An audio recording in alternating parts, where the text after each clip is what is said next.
Tonight, shovel season well underway. A healthy dumping of the heavy stuff across our region.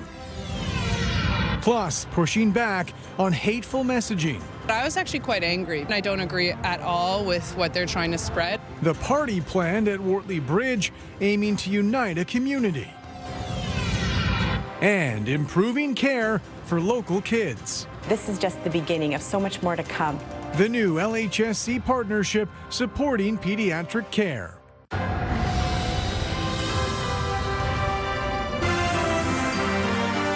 CTV News with Carlyle Fiset.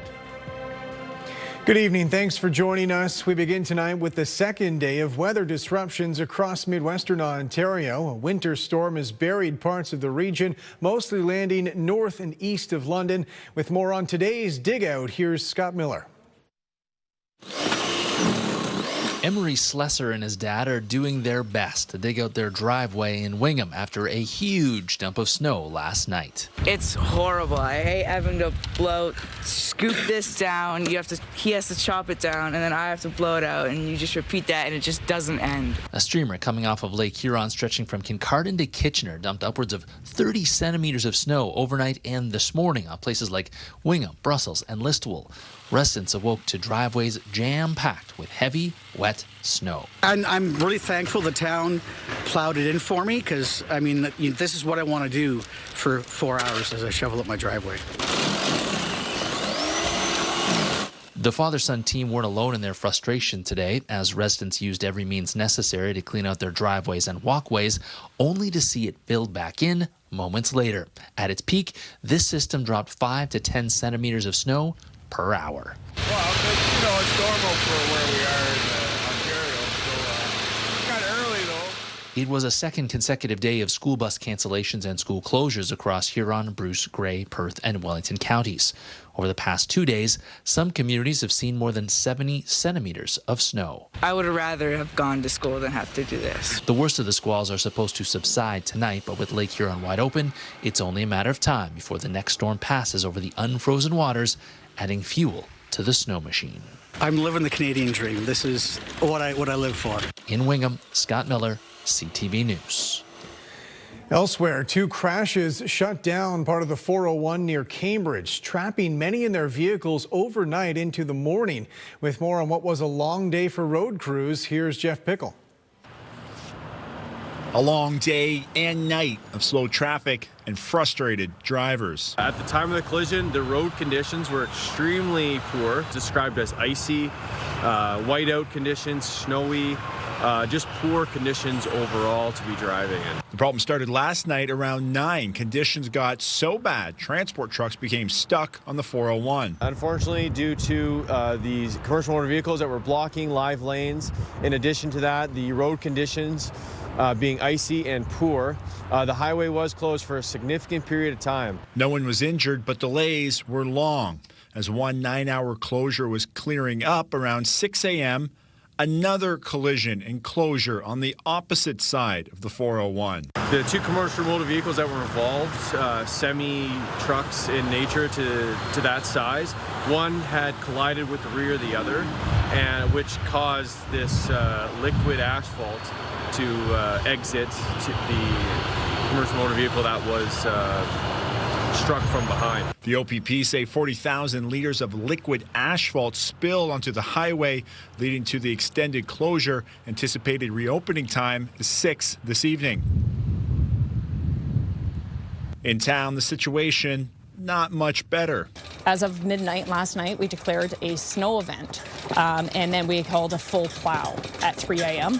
this morning. The city of Kitchener with all hands on deck clearing streets. So right now we're in a full plow situation. That means that all available resources, it's about 50 plus pieces of equipment and operators that are actually deployed to the road network. With emergency routes and main roads a top priority, residential streets may take a while to be cleared. Third priority is our back streets and our residential. So really what we need to do is make sure that the first 2 priorities are in good shape before we hit the residential roads. But when it does come time to hit signs side streets, you can help make sure it gets a full plow by getting your car off the road. So if cars are parked on a residential street, it actually impacts our ability to get down those streets, and then sometimes we're not able to maintain those roads. Kitchener and surrounding municipalities have declared a snow event and are asking people not to park on the street or get a ticket. Jeff Pickle, CTV News. Good evening, I'm Rita Ismail. The snow squalls continue to wreak havoc right across the region as streamers have set up, and they've been relentless throughout the day today with strong gusty winds out of the west, about 40 to 60 kilometers per hour. Kitchener area remains under an orange weather warning, and parts of Midwestern Ontario, as well as I zoom in, you could see heavy bands of snowfall, anywhere between 20 to 30 centimeters of accumulation. And again, the roads, the 401 heading east is quite tricky to navigate. Localized snowfall, but then you could be breaking into completely clear conditions. So do take caution if you are heading out tonight. Next big weather story is this system we are tracking. It will push through. It's a low pressure system packing widespread snowfall that could mix in with some rain for your Sunday. I'll walk you through the next 24 to 48 hours coming up a little later in the show. Carlyle? Thank you, Rita. CTV News has learned a former city councillor who has been charged with extortion and harassment had previously been banned from contacting Mayor Josh Morgan and members of his family. In 2021, Miriam Hamou was appointed by council to fill a vacant seat for Ward 6. She was defeated in the following election. Yesterday, St. Thomas Police charged Hamou with extortion and harassment. CTV News has obtained a cease and desist letter from June ordering her not to attend Mayor Morgan's office and not to contact the mayor, his ex-wife, partner, or mother. The letter states Hamou had sent many text messages and voicemails containing threats and other allegations. A London city councillor says discussions on expanding the urban growth boundary should pause after leaders from the Chippewa of the Thames First Nation wrote a letter indicating they want to be involved. I would say that when a neighboring Indigenous nation asks us to properly consult with them, I think that's important to listen to that. The Planning Committee is scheduled to discuss the boundary changes on Tuesday. Skylar Frank says that conversation should be put on hold until the neighboring First Nation leaders can provide their input. The urban growth boundary represents the city limits beyond which new development is not allowed. I understand the argument for expanding the urban growth boundary, that with more land somehow it will reduce property tax or reduce cost of housing. But my cynical view is that even if land is slightly cheaper for developers to build, I don't think they'll pass that cost savings along to future homeowners. And Councillor Frank will be at Wortley Road Bridge this weekend, hosting a party on Sunday in response to a demonstration by a white nationalist group. Brian Bicknell reports. Skylar Frank wants to take back the Wortley Road Bridge. The Ward 11 councillor is hosting a party there Sunday. I'm inviting the community and whoever wants to come to what I'm calling the Wortley Bridge Party. So there'll be music, there'll be cookies, coffee, dancing, bubbles, chalk. So I'm hoping the weather is good, but essentially an opportunity to hang out on the bridge and fill it with joy and happiness. The Sunday event is in response to this. Last Sunday, the white nationalist group Second Sons held a demonstration on the bridge. About 30 members stood in formation wearing dark uniforms and masks and displayed a banner that said "Remigration Now." The term refers to ethnic cleansing by way of deporting all non-white immigrants. On the Sunday, I started to get phone calls and texts and emails from residents who are really concerned, really upset, and so I passed it along to the London Police Services, and they sent out some folks to help the white supremacists leave. But I was actually quite angry because I don't agree at all with what they're trying to spread. I think they're trying to use fear and intimidation to channel their messaging. And I don't think it's reflective of this community. Local MPPs Terrence Kernahan, Teresa Armstrong, and Peggy Sattler released a joint statement condemning the demonstration. This is not, having a discussion about levels of immigration and, what's the right level that we should be looking for. This is saying to anyone who doesn't fit, a white a nationalist vision of the country, but it is conveying to them that you don't belong here and get out. We reached out to the group Second Sons with an interview request today, as we did earlier in the week, and once again, we did not get a response by our broadcast deadline. Meantime, the Wortley Bridge Party goes Sunday from noon until 1. Brian Bicknell, CTV News. Norfolk OPP say they've upgraded a murder charge in a homicide investigation from last month. OPP say they were called to a home in Simcoe on October 5th where they found a 71-year-old woman dead. 11 days later, police say they found the remains of a 49-year-old man in a wooded area near Caledonia. They have since arrested a 45-year-old man, Justin Morgan, who now faces 2 counts of first-degree murder. Police in Woodstock say they're investigating a carjacking. They say it happened early Thursday morning when a man in a parking lot was approached by 3 people in masks. According to police, the suspects assaulted the victim and then stole his vehicle. The vehicle has since been recovered, but the suspects are at large. A fire broke out behind a vacant home in South London this morning. Fire crews say they were able to knock it down quickly once they were on scene. Witnesses described thick smoke rising from a garage on Southdale Road. No injuries were reported, and there's no word on what started the fire. Provincial police say a driver hit a pedestrian last night just north of London. According to OPP, it happened around 5:30 p.m. near Medway Road and Clark. They say the pedestrian was taken to hospital with life-threatening injuries, but their condition has since improved. Police also say the driver who hit the pedestrian stayed at the scene and is cooperating with the investigation. A coroner's inquest heard evidence today about the final hours of a London woman's life who died while in police custody. With more on today's proceedings, here's Nick Paparella. The coroner's inquest heard evidence from the officer who was booking 28-year-old Amanda Bolt in the London police cells on November 2nd of 2019 after she was arrested for property damage. Sergeant Luann Devine had dealt with Bolt in the past, saying, "I had familiarity with Ms. Bolt. I knew she abused street drugs, but wasn't aware of the heart condition until the booking." The jury has heard Bolt told Sergeant Devine she had a heart attack once before during a previous arrest and was on medication. The officer said, "I think looking back in hindsight, I should have asked a lot more questions about that." Bolt, who was arrested twice on the same day, was held overnight in cells and would eventually be found to be in medical distress.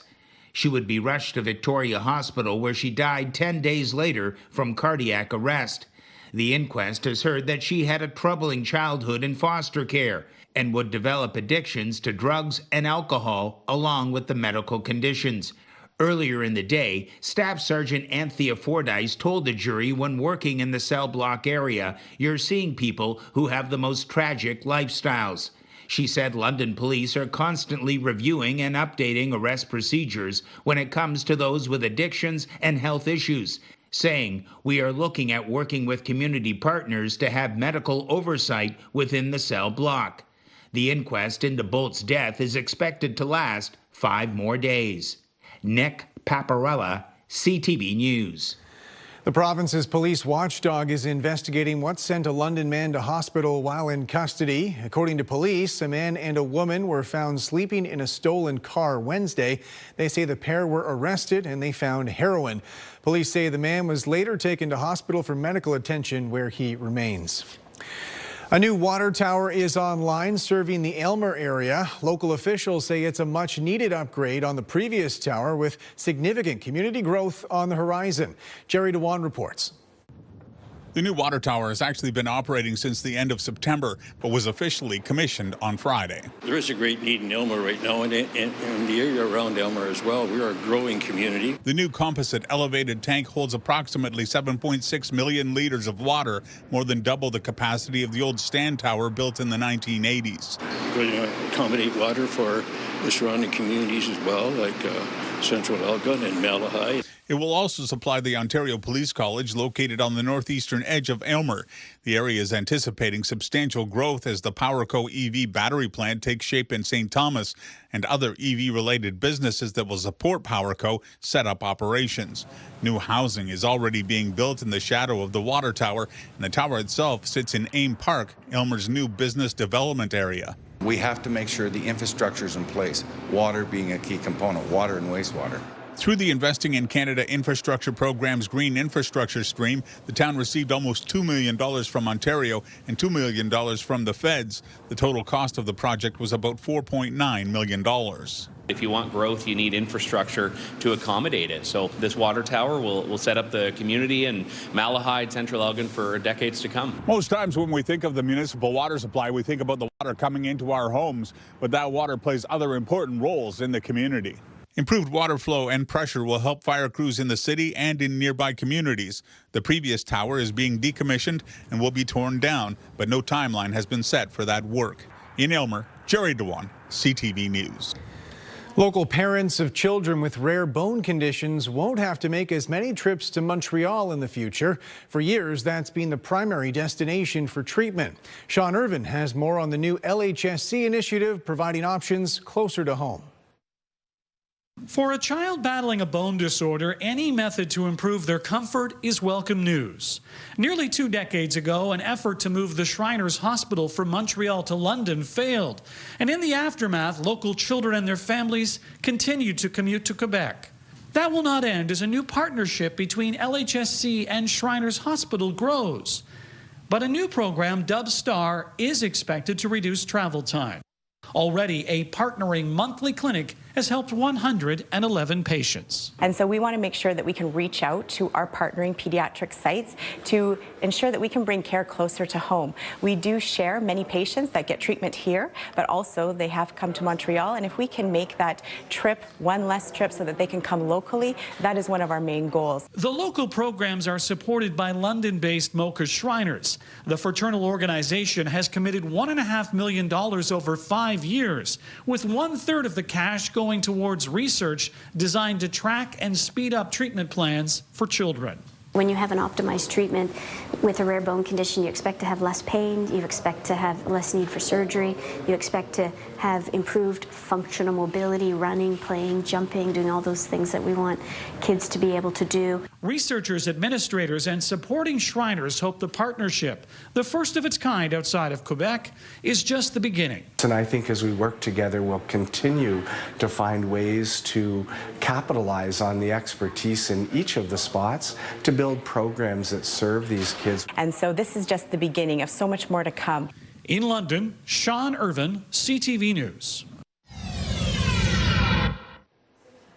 The Business Cares food drive is this weekend. Volunteers will be collecting donations at dozens of local grocery stores. I'll be one of them tomorrow, hanging out with Julie Atchison, who joins us live on location now tonight for more on this campaign. Julie. Thank you so much, Carlyle. Yes, we are live from the Food Basics on Commissioners and Wonderland Road. The Business Cares Food Drive Grocery Store Weekend in support of the London Food Bank kicking off. We are joined by the chair, Wayne Dunn. Wayne, this is your 26th year. Tell us a little bit about Grocery Store Weekend. Well, I am getting a little older, that's for sure. But you know, we're at 45 stores this weekend, and that's a record by far. I remember when we started with 6, but this weekend is so important to us. It sets the stage and the tone for the whole campaign. There's not a grocery store in the area that we aren't in, and we couldn't do it without all the volunteers. And that's what Business Cares is all about. We'll have 1,000 volunteers out of all these 45 stores. We're collecting primarily non-perishable items, and we have money boxes at each store too to drop in whatever coins you can. And the best part about this, somebody can buy a can, they can buy some pasta, they can buy bags for it, whatever. One donation of a small can is just as important to anything to us. And you always say that, donate if you can and only if you can. And those words ring in my head always, because people always even have a smile to give us when they come in the doors. The need continues to grow. It's up 2%, but that's not the big number. No, it really is. It's 2% over this time last year, but the number of people have to realize it's 50%. The 2% is on top of the 50 from the last 2 years. So when you start to add that up, the demand of the food bank continues. It's not at the alarming rate it was 2 years ago, but still we're having to service those clients. And by doing it, this weekend, what Business Cares will do in the next 3 weeks is pretty significant to the winter months for the food bank. And a lot of these people that are coming in are first-time users of the food bank, and people don't realize that, and that's what we're seeing this year. No, you know, it's a scary number, Julie. It's 1/3 of the clients from the last year are first-time users of the food bank, and you know that sure the number for under 17 is like 37%, and most people don't use the food bank on a regular basis. It's the numbers are frightening when you look at them, but we're there to help. Yeah. We really are. And Business Cares, this food drive stocks the shelves at the London Food Bank, helping agencies around our area as we head through the year. This is the biggest drive. And there are other events coming up. There's a Tampon Tuesday coming up, and what are the other ones? Golfers Care. We have a Tech Alliance that's doing something for us. It goes on and on in terms of all, the London Knights Be a Fan, Bring a Cans. Yeah. We're part of them. So we have multi-events coming up over the next 3 weeks. And what you were just saying about Business Cares through the London Food Bank supporting 34 other agencies that in turn support 90 food programs in the area. So it really is good. It's local. We serve a lot of people. All right. Well, thank you so much for joining us. It's bound to be a wonderful weekend. Again, grocery store weekend, 43 grocery stores in and around the city and area. So if you can donate, of course, there'll be lots of people out waving and saying hi. So even if you can't, just give us a smile. Thank you so much, and we'll send things back to the newsroom. And I'll be here at this store this weekend. All right. Julie, thanks very much. When we come back, better numbers than expected, Canada's economic growth, and the likelihood of an avoided recession. Plus, with the holiday shopping season ramping up, will Canadians maintain their domestic retail preferences?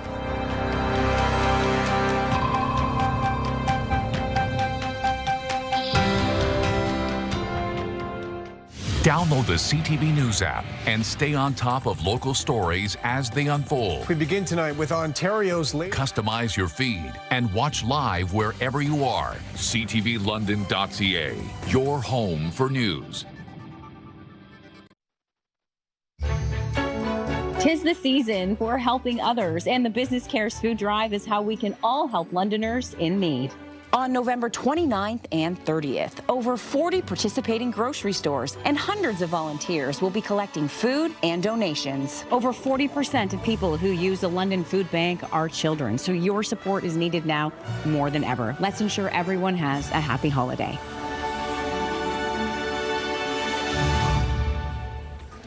New data on the Canadian economy shows a much stronger performance than expected in the third quarter. It's a surprising rebound, according to economists. However, as Abigail Beeman reports, the numbers aren't entirely optimistic. Hi, Ontario people.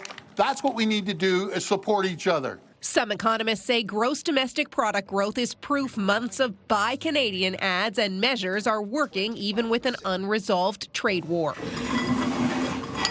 We saw imports drop 2.2%, which is a huge decline in the amount of foreign goods that we're consuming here in Canada.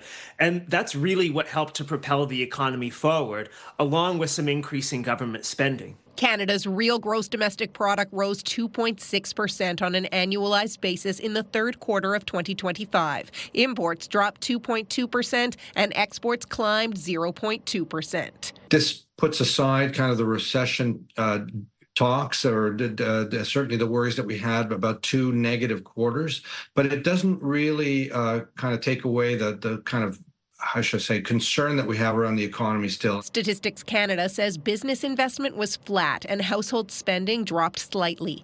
The Prime Minister picks a positive spin and takes credit, posting the growth beats expectations and we're getting results. At the surface, the data looks good. It's positive.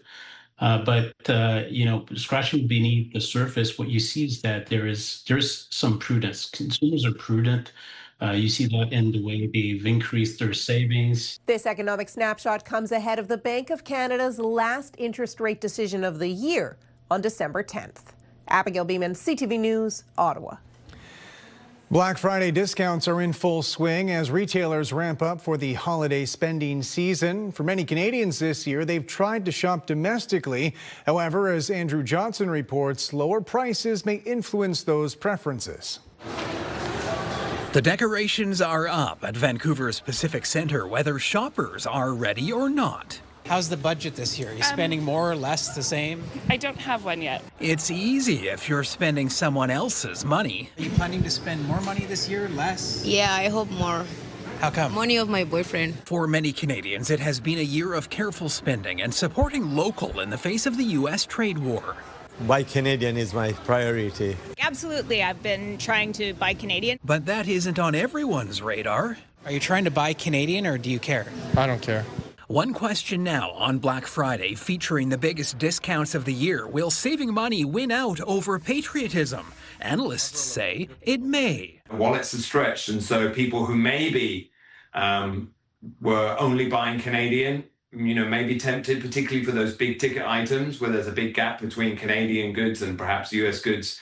They may be tempted to let their values rest just for a little bit. There are indications that's happening already, not in the mall, but at the grocery store, where Canadians may be reverting back to their regular shopping habits. That's coming from the CEO of Loblaw, who recently said more shoppers are returning to U.S. products as prices have fallen, at a time of year that's not just crucial for retailers. For us, it's about selective spending and making sure that you get value out of what you're spending your dollars on these days. Dollars being pulled in many different directions at once. Andrew Johnson, CTV News, Vancouver.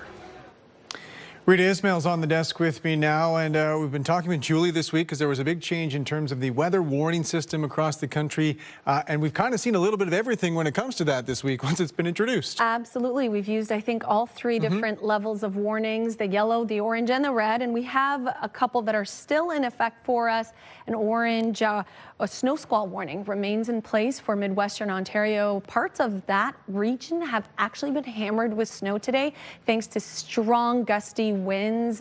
For us here in London, the winds have been strong, some light flurries, but we didn't really pick up a measurable snowfall. Our temperatures struggled today. -1, normal this time of year is 4. We got nowhere near that. The record 19 and 1990, an overnight low -2. As we head into the night, you could see streamers continuing.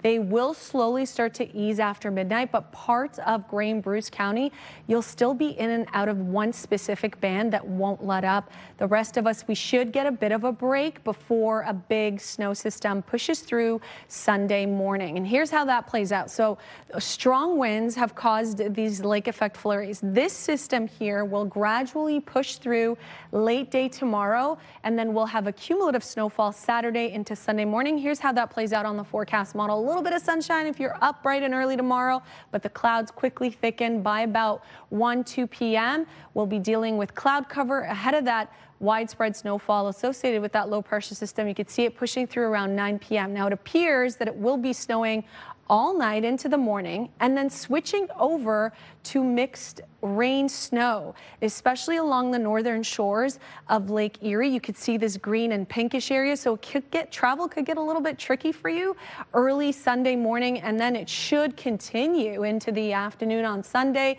and then we'll deal with wraparound flurries for your Monday morning. So snow, that's the story. Quite an end to November. The risk of snow squalls remains in place again for parts of Grey, Bruce, Huron, and Perth, and the cold snap overnight tonight, -4, feeling like -12, and then early tomorrow morning our temperature will sit at -6. Thank you, Raymond, for sharing this beautiful photo with us. So let's plan out your Saturday. Again, a cold start to the day at -6. The winds, though, they'll be lighter than today out of the west, 10 kilometers per hour, struggling to reach near seasonal values on Saturday as well. And then there's that system pushing through late in the day. Majority of that snow will move through Saturday overnight into Sunday. We could see anywhere between 10, 15, upwards of 20 if you get stuck, if it stalls. And then we are looking at a daytime high of 1 degree on Sunday. That's the warmest high for the next 7. We sort of drop into a deep freeze. Monday, -3, and then by late next week, -8. That's our high. feeling like minus 14. So definitely break out your winter gear as December approaches. It is certainly going to feel like winter. Mostly cloudy, scattered flurries throughout Midwestern Ontario tomorrow. That's snow all day. Probability of it switching to rain for you, not really there on Sunday. And the wraparound flurries, high probability on Monday. Mostly cloudy conditions Tuesday and Wednesday. But again, these temperatures are quite chilly, especially Carlyle Friday. The coldest air mass of the season will arrive when we can't even get past -8. I know, I struggle to even say the words. All right, Rita, thanks very much. Coming up, a warning about phone calls claiming there were false charges on your credit card. Make sure you catch us on the iHeartRadio Pure Country Countdown this weekend, Saturdays at 9 and Sundays at 4. We talk about Jelly Roll's wife, who may or may not be going to prison. And on a lighter note, country music BFFs. For the first time in forever, the story of Elsa and Anna comes to life on the Grand Theatre stage with Disney's Frozen, the Broadway musical, on until January 4th. Enter online at ctvlondon.ca for your chance to score an Arundel prize pack for 4.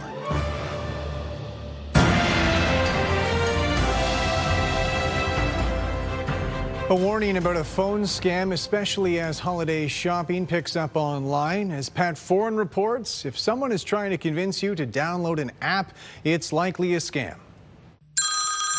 It was a phone call out of the blue from someone claiming to be from Amazon. They said there was a charge on my credit card for a new iPhone. Your transaction page. Press 1 now to report this transaction, or 2 to authorize this order. Thank you for reaching out to Amazon. How can I help you? Oh, hi. I just got a call that said there's a problem with a credit card and an Amazon order. Yes, sir. There is a purchase for iPhone 13, which cost you $749. So is that you who made that purchase? No, I didn't do that. I didn't make that purchase. Okay, so I believe that you like to cancel the charges. Yeah, I want to cancel the charges. I didn't buy that phone. Okay, now I just want you to look for the application name App Store over there, sir. APP App STORE. App Store. You want me to go to the App Store?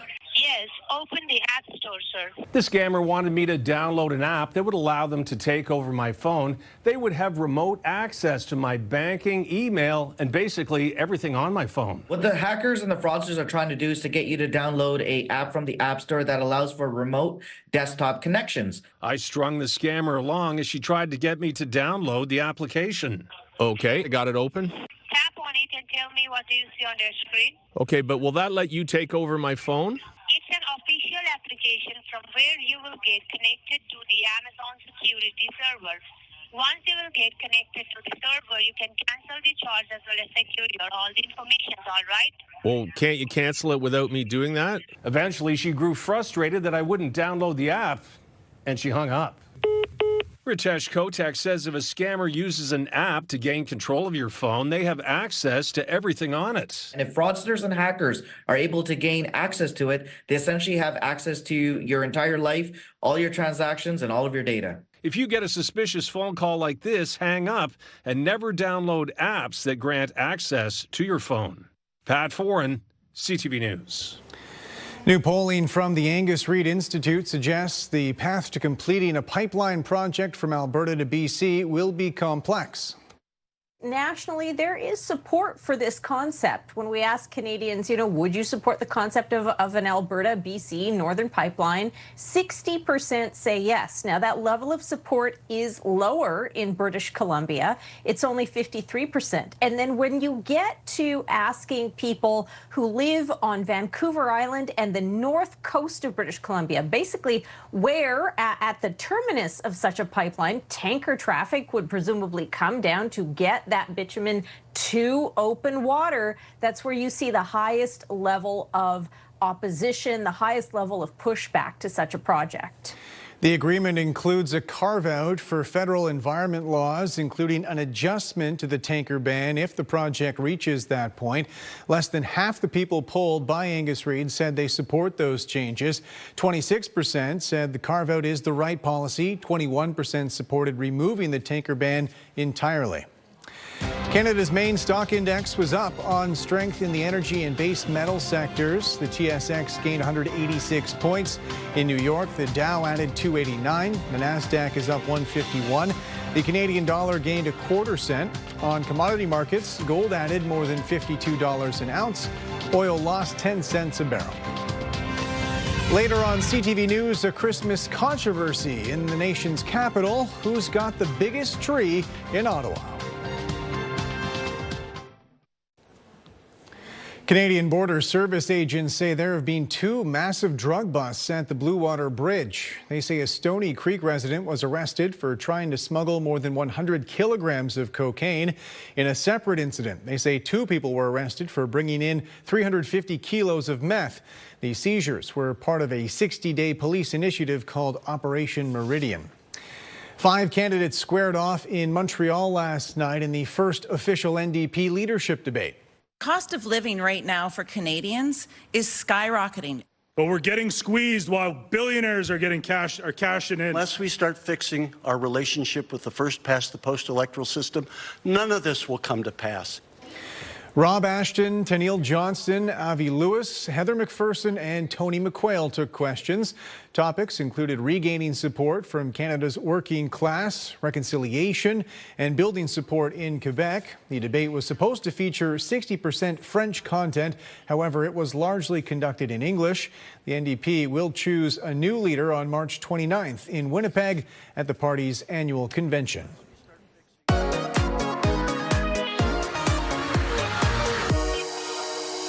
KP and I are back this week with your London List. KP mornings on 97.5 Virgin Radio. KP counting down to the holidays. So many events going on, but we have some hockey to kick off the weekend. We do. Tonight, the Saginaw Spirit taking on, of course, the London Knights. Puck drop soon, 7 o'clock. And again, it's going to be a really good game as always. So bust out the green and go Knights go. All right, Christmas markets on the go, and we have one just outside the city. Yeah, this one's at the Purple Hill. So Purple Hill Country. Have you ever been there? I haven't. Such a cute venue, actually. I've been years ago. I think I need to go. This weekend, if you want to go and check that out, they have over 35 vendors. They've got photo booths. They've got all sorts of really cool, unique stuff. And one-of-a-kind pieces, again, for Christmas. And the best part is they actually are donating, giving some back to Ronald McDonald House Charities. And this market is on a Saturday. Toy Mountain is underway. Tell us the details. So this is on from now until Christmas Eve. Of course, the center court at CF Masonville Place. So if you have a new unwrapped toy, you want to go shopping for the kids, it's always so fun shopping. And I know they always struggle with like teenage girls, so think, you know, like hair straighteners, curling irons, makeup, and all sorts of really cool things. So sporting goods too are also a really big popular item to donate. So you can donate them in the center court, and again, we're going to have live broadcasts there. We're going to be there on Friday, so next Friday, doing a broadcast, and it's going to be a lot of fun. And we have a big night coming up on Wednesday. We do. Magic of Lights. If you've not been, you need to go and check it out. This is a beautiful drive-through light display. All of the beautiful lights just glistening on the snow. Hopefully we're going to have a decent amount this holiday season. But again, it's going to be really pretty. Wednesday is our sister station, so Pure Country 93. They're going to have their country night, so country Christmas music. And again, they will be collecting toys for Toy Mountain there as well. So go and check that out. And Magic of Lights this year is at the Conservation Area, Fanshawe Conservation Area. So a really great venue, and it is huge. So go and check it out. All right, and Hyde Park BIA has a bit of a Christmas themed market going on. This is happening both Saturday and Sunday, so tomorrow and Sunday. This is going to be a really, really big one in Hyde Park. Live music. They've got all sorts of celebrations and vendors and hot chocolate for the kiddos. It's going to be a really big party, so go and check that out both days. And we also have the Tequila Expo. In case you need to warm up after all that, you know, cold, you can go to check that out. That's happening on Saturday at Canada Life Place. So definitely get your, I don't know, Mexican fiesta on, because they're going to have like mariachi bands and lucha libre, wrestling, and everything else in between. And we have a big concert presented by Pure Country going on this weekend. Yeah, Dallas Smith, Centennial Hall, Saturday night. Well, this is not for real, afraid to feel. I just hit the floor, don't ask for more. It's going to be a lot of fun, and the best part is tickets, $1 from each ticket sold will actually go to support Toy Mountain. So it's going back to charity, and again, staying in our community to help out kids in need this holiday season. All right, thank you so much, KP. That's your London List, and we'll see you next time.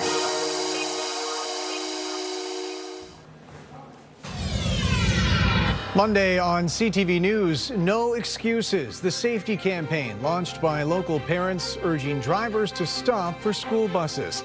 That story Monday on CTV News at 6.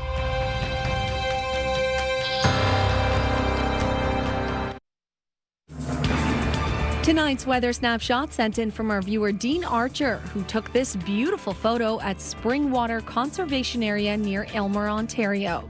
Thanks so much for sharing. Risk of flurries and snow squalls continues tonight into Saturday as our temperatures remain below the freezing mark. We'll feel close to -12 with that wind chill. We'll warm up slightly on Sunday with a chance of a rain-snow mix in the morning, and then the deep freeze returns next week with chilly temperatures and flurries in the forecast. The death toll in Hong Kong has risen to at least 128 people from an intense fire that ripped through multiple high-rise apartment buildings. Local authorities say at least 79 people are injured and 200 others are still missing. The complex was undergoing renovations at the time. The 32-story towers were wrapped in bamboo scaffolding, which is believed to have contributed to the rapidly spreading flames. 8 people have been arrested so far, facing manslaughter accusations, while a corruption inquiry has been launched as well. Ukrainian anti-corruption units have raided the home and office of President Volodymyr Zelensky's chief of staff. 2 national agencies fighting corruption in Ukraine searched the office and apartment, writing on social media they were given full access. The raids are part of a major investigation into a $100 million energy sector corruption scandal. Quebec's government has tabled legislation to impose broad restrictions on religious practices. Because we think that when the state is neutral, Quebecers are free. The legislation would ban full face coverings for students and staff in public education settings. It would also prohibit prayer in public institutions like colleges and universities, as well as public outdoor spaces. There would also be restrictions on halal and kosher foods in public institutions like hospitals. The legislation builds on a 2019 bill, which prevents public servants from wearing religious symbols at work. The federal government has launched a public registry providing insights into its growing use of artificial intelligence. The registry lists more than 400 areas where AI is now being developed, implemented, or deployed within the government. That includes early research projects and tools for operations. According to the Treasury Board, organizations are getting a clearer view of AI activity, and the registry supports better planning while helping departments identify opportunities for efficiency. London's top stories. We have breaking news tonight out of Ottawa. The latest in the breaking news alerts. I'm tracking an area of severe weather. It'll start. And watch live. A development now to a story from City Hall we brought you. Download the CTV News app.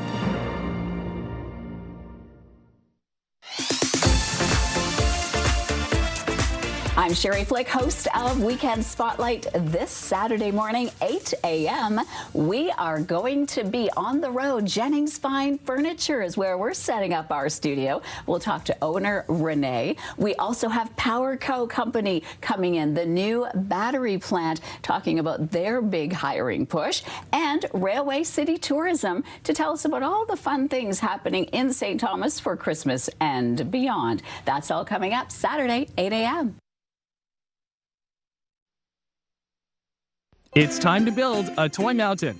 Make this holiday season merry for so many kids. Bring new unwrapped toys to CF Masonville Place. All in support of the Salvation Army.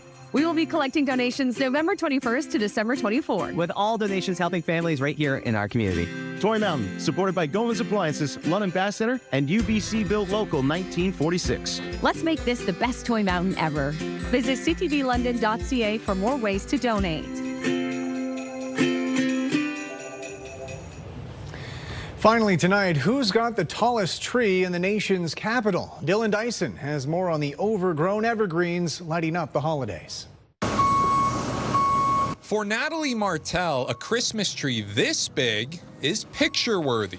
Me and my son, who lives in France, get together at Christmas time and we visit Christmas markets, and we usually end up being in awe of some gigantic Christmas tree. So last Thursday at the illumination of this tree, I came by, and although it was nice, I was a little underwhelmed. That tree was a stand-in until this one was ready. But this tree... It's big. It's pretty big. The Byward Market District Authority says its new Christmas tree is the tallest in the city. This tree is 48 feet. I hear that the base and diameter is about 20 feet. And we know that we have a number of large trees in the city. The Rideau Center, that one's quite tall. I don't know the height of that. But I believe this one is taller than the one at Lansdowne. I was at the Lansdowne lighting, and I think this one is, yeah, it's taller. And they would be right. The tree in front of the Aberdeen Pavilion at the Ottawa Christmas Market comes in at 40 feet. And while it may have the most decorations, the tree inside the Rideau Center measures a mere 36 feet tall. It's going to be fabulous. I love Christmas, and seeing a Christmas tree, especially that big, wow. With the city's tallest tree going up and Christmas markets already in full swing before December, it seems Ottawa is officially in the holiday spirit. From the outside looking in, as a spectator, it looks to me like it's been very well received. We don't have any data specifically, but everyone seems to be enjoying it, and there definitely has been some major crowds where I've been. Already there's a star up top, so I'm excited. Dylan Dyson, CTV News. And that's it for us. Thanks for watching. For your latest local headlines, you can always head to our website. I'm back tonight with your late news at 11. Bye for now.